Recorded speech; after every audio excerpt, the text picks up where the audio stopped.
Tip 1. Isipin mo ano type ng essay ang gagawin mo. Is it narrative, expository, descriptive, or argumentative? Tip 2. Mag-isip ng topic. Siyempre dapat trending, para maging interesting basahin. Halimbawa, sa general topics, COVID-19, mga bagong bayani, essentials, at batas. Sa specific topics naman, COVID-19 vaccines, buhay ng mga online sellers, kakulangan sa PPE, at stress dahil sa pandemya.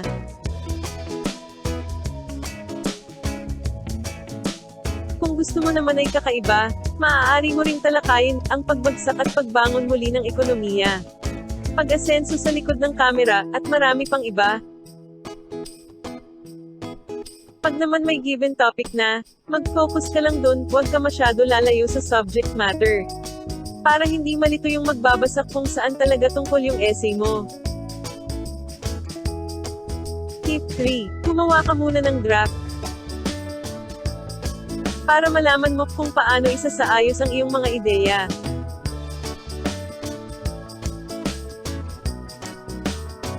Tip 4. Isulat o i-type mo na ang nais mong epasang kopya ng iyong essay.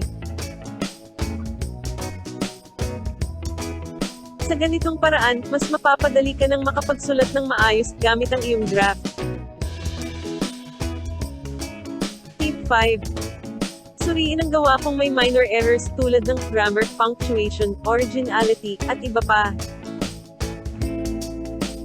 Ngunit paano?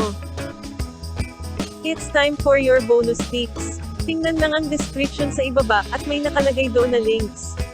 Kung saan libre mong magagawa ang pagsusuring nais mo. Dahil libre lang siya, kaya may maximum.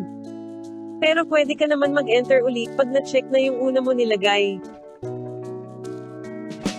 Ginagamit ito para malaman kung copy-paste o original ba gawa mo.